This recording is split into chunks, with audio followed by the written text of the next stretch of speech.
Hello! Thank you so much for joining me. I'm Olivia, super excited to be telling a story for the Royal Parks and Mission Invertebrate, the bug people. The people who explore the wonderful world of invertebrates, those little creatures that have no backbones. They explore their habitats, where they live, the vital jobs that they do, and ways in which we can help them. This is a story about three friends, Tim, Tom, and Tam. They are going on an Easter adventure, and you can get ready and join them because there will be activities to try and puzzles to solve. It was finally the last day of term before the Easter holidays, and Tim, Tom, and Tam were walking home from school past the park.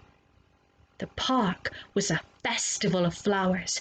The sun was beaming, the hedgerows were buzzing with signs of life, the ponds were rippling, and the birds were singing, busy nest building, getting ready to lay their eggs. Spring had well and truly arrived in a blaze of colour, noise, and joy. That day, their teacher, Miss Tem, had been teaching a lesson all about life cycles and how most invertebrates lay eggs that hatch into a little larva, grow into a pupa, finally the adult creature. She said that eggs represented new life. But the more that she talked about eggs, the quieter Tim and Tom had been. And they were never quiet. Tam had guessed why. You were thinking about chocolate eggs, weren't you? You see, ever since they'd been little, Tim, Tom, and Tam had gone on a yearly Easter egg hunt. But this year their grown-ups said they didn't have time to plan one. Don't worry, said Tam. I have an idea. I will plan us the most excellent egg hunt. Meet me tomorrow outside the park gates. And off she ran. Well, the next morning, she was there. She had her bag and her favourite bug book, but she didn't have a basket or bunny ears or eggs or little fluffy Easter chicks. In fact, she didn't look as if she was going on an egg hunt at all. But what she did have was this: a homemade magnifier. Just right to solve puzzles and find clues. Would you like to make one? Okay, here's what you need to go and find. A large plastic bottle from the recycling and a marker and some scissors that you can use. Pause the film and go and find them. Are you back? Wonderful. So what you do is on the curved part of the bottle, draw a circle. And then you can cut it out. And once you've cut it out, pour in a little bit of water, being really careful not to spill it. And it's the water and the curved part of the plastic that makes things look bigger. Try it for yourself. Back to our three friends. This is an egg hunt with a twist, said Tam. I've written clues with the help of my bug book, and you, Tim and Tom, can try and guess which invertebrate, which little creature with no backbone I'm describing. Oh, and you can guess too. Here is the first clue. See if you can solve it.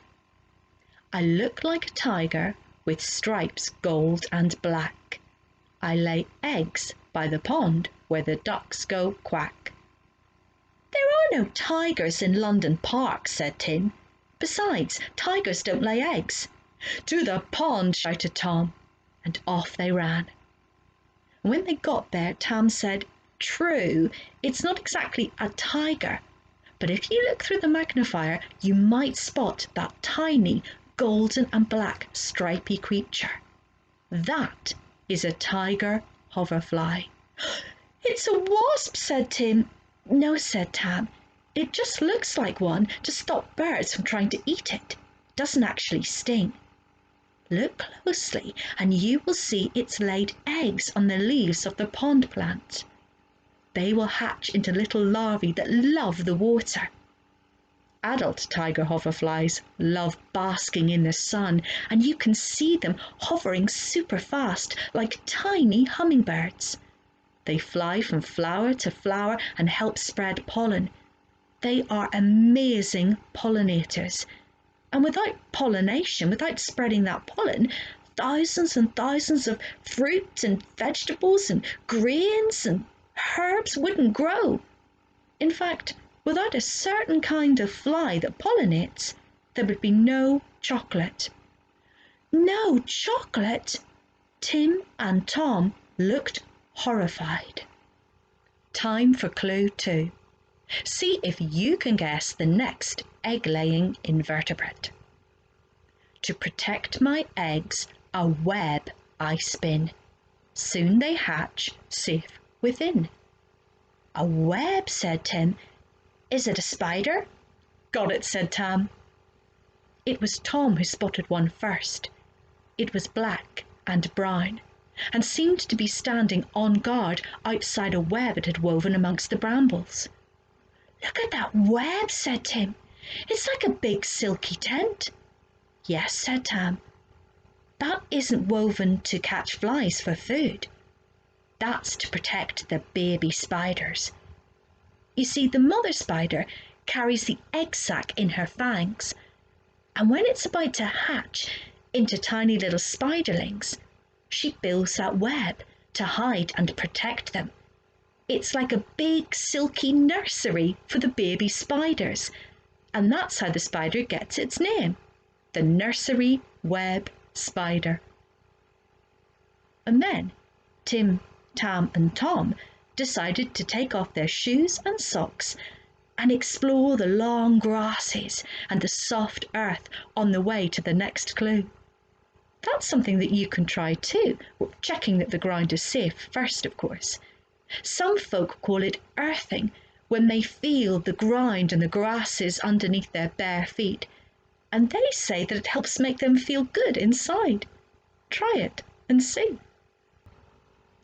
Time for our last clue, said Tan. See if you can solve it too. This egg hatches an insect that first crawls by, then finds its wings and starts to fly. A butterfly, said Tim. Close, said Tam. Look carefully at this hedge. They did, and they saw more tent-like webs. Spiders again, said Tom. No, look again. When they did, they saw some tiny, wriggling, brightly coloured caterpillars busily nibbling leaves. In late summer, the lackey moth lays its eggs in rings or circles around the hedges. They spend all winter there before they hatch in April into tiny little caterpillars. The caterpillars build the web for protection. The next stage will be when they turn into moths, and they'll lay their eggs and the whole cycle will begin again. I have a brilliant idea, said Tam. When we get home, we could make our own moth food and see which kinds of moths we can attract.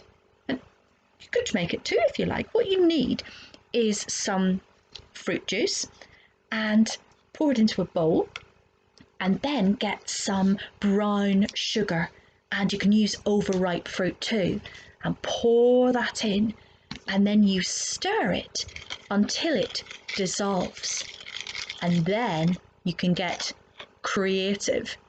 You can paint some onto the bark of a tree, or you could dip in a cotton wool ball or an old tennis ball, and then using a bit of string, hang that from the branch of a tree and wait until just before it gets dark and see how many moths that you have attracted, because the moths, they can smell that food from a distance away and they will fly straight to it.